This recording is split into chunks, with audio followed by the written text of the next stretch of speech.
Hey, welcome to Graphic Policy Television and Board Game Today. I'm Brett. We're doing a dual video for both sites because what we're going to talk about applies to both of them. As much as I love comics, I like games, I also love me some toys. And the love of various hobbies have come together in the line of McFarlane Toys, Games Workshop's Warhammer 40,000 line, which are finally here. McFarlane has hooked us up with the initial launch, and I'm really excited to go over all of them. So what we're going to do is I'm going to go over the first 4 releases, just kind of talk generally my thoughts about it all. And then we're going to do individual unboxings of every single release, which should be kind of fun, because there is some variations on everything. So, for those who don't know, Games Workshop's Warhammer 40,000 line seems to be the hot ticket for licensing right now. There's recently a Marvel Comics release. They've had some Funko Pops released. There's all sorts of branding of Warhammer 40,000 and various other Games Workshop properties on other games and toys. Behind me, somewhere, is it hidden? Right there, we got the Bandai figure, which cost a whopping $100. It's a really expensive figure. And for those who have seen my previous videos, no, I was not impressed by that.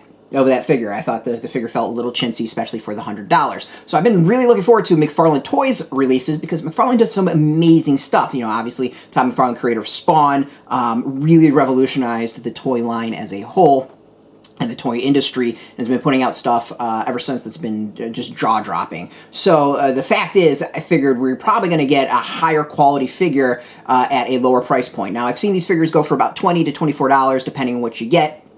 And we're going to kind of go through all of them. And so far, I'm impressed just looking at these. These are really, really cool figures in the boxes. And I have to say, this Space Marine, so this is a Warhammer 40,000 Primaris Space Marine, the painted version. This is Assault Intercessor. Comes with the heavy bolt pistol and a chain sword for the Astartes. So the thing that's impressive on this is heavy. This has actually got some girth to it. It feels like a pretty weighty figure, way heavier than the Bandai figure, which just kind of felt like cheap plastic. But this has got some decent weight to it, which I think is really kind of impressive to me. The other thing I think is really interesting is that the first 2 figures, there's a Necron Warrior, which we'll talk about in a second.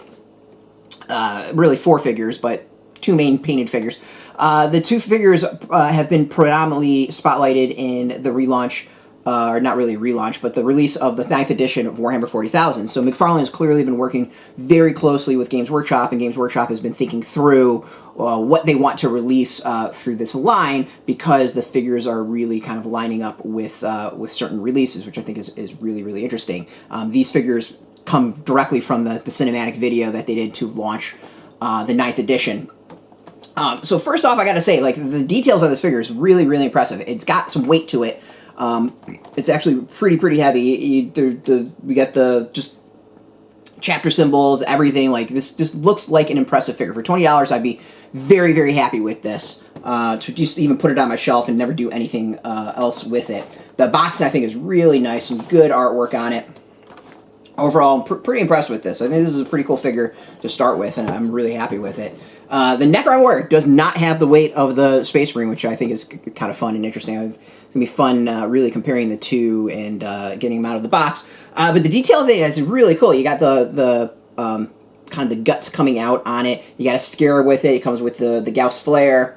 And overall, it's a undead skeletal space zombie type creature.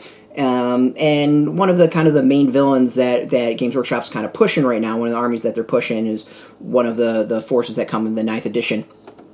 And the figure's pretty nice. The Necrons, I think, never quite struck me. I think I like the concept better, I think, than the actual execution. And the details on the figure, I think, kind of fall into that for me. It's a nice figure, don't get me wrong at all. But I think what really kind of stands out to me is when you look at the details of it. This is a figure you really have to pay attention to and really get close to I think, appreciate it on my initial look. The painting kind of shows a lot of wearing. There's a lot of marks, a lot of scuffs on it. We'll talk about that more when we'll do the unboxing of it. But this is a figure I think, not as impressive as the Space Marine, but there's a lot to it that I think will probably go unnoticed. So my initial on this was kind of but the more I've been looking at it, more really been examining this figure, I think it's been growing on me is kind of the best way of describing it.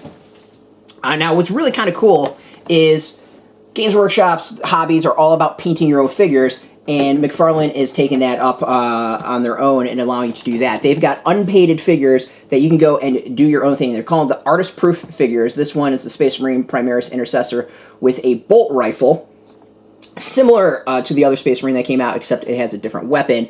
And you can go out and paint this. And we're going to do some painting with it. I think this is going to be kind of fun. I haven't decided if I'm going to maybe do videos of that, or maybe just do some photos and like Instagram and stuff like that. I think the thing that I'm really kind of wondering is, do I need to prime this? What type of maybe pre-work I need to do that? So I'm gonna go maybe do a little research and try this out. Luckily, I got a couple of these to play with and do some different things. But I think this will be kind of fun to be able to take Space Marine Force and take it from the tabletop and do it on a grander scale.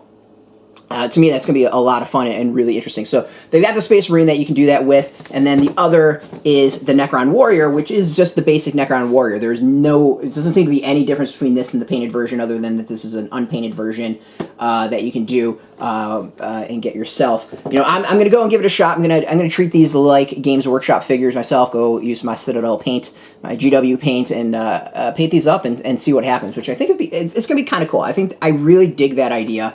I think it's very creative. It's kudos to all of them for coming up with that, and I think it's a great way of taking the GW hobby and expanding it to the toy line and really kind of bringing everything together. The other thing I'm kind of expecting of this is I think there's going to be a lot of cool competitions with this at conventions. I can easily see these taking over for miniature competitions and some amazing things being done with it. So I have a feeling there's going to be a run on those from GW fans to do some entries for conventions. So overall, like my initial thought on all this is I love the concept. I think these look really, really great. The Space Marine, the detail on it is top notch. It is heavy figure that really kind of stands out to me. I mean, all these are like between 20 and 25 bucks that you can get them. We'll have some links where you can purchase them underneath this video. So I think the value of them feel pretty good when it comes to toys, because it seems to be about the value, what you're going to get a lot of toys from now, around now, is about that $20, $25 range. The accessories seem to be pretty decent. The figures seem to be pretty decent. Just my initial reaction is I think these seem to be a lot better than the Bandai release, which was way overpriced. I'd rather get 5 of these than 1 of those. I love the concept of the paint your own figures. I think that's brilliant. Really, really cool concept and idea.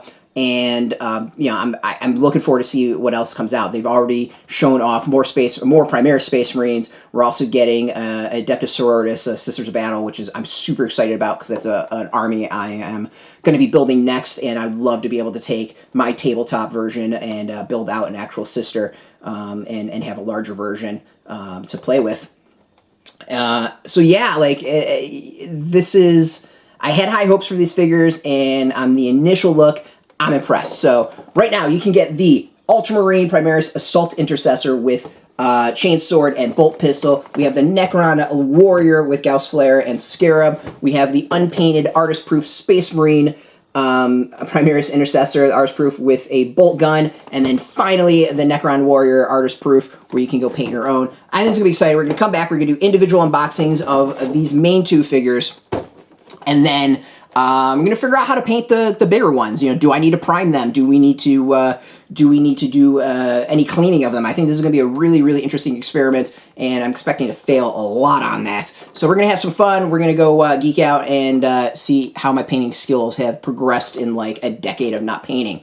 So, as always, much appreciated. Thanks for watching. We have links underneath this video where you can purchase. Also going to throw out some links to Citadel paints where you can go get those. I primarily really actually only use Citadel paints. It's what I've used from the beginning of doing GW stuff.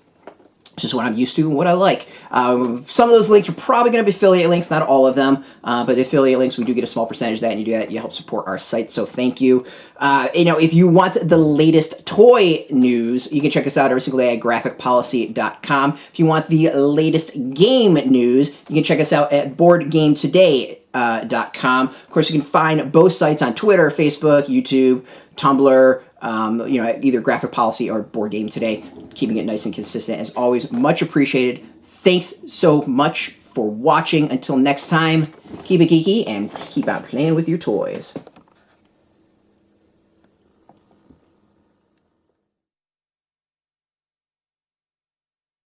Hey, thanks for watching the previous video from Graphic Policy Television. Just by watching, you help support our site. Thank you so much. Now, if you're watching these videos, you probably care about geeky things like movies, television, comic books, toys, games, video games, you name it. You can go and subscribe right now to our YouTube channel to stay in touch and catch all the new videos, or check out our website at graphicpolicy.com. There's a nice link on this end of the video. But as always, thank you for watching. Keep on rocking and keep it geeky.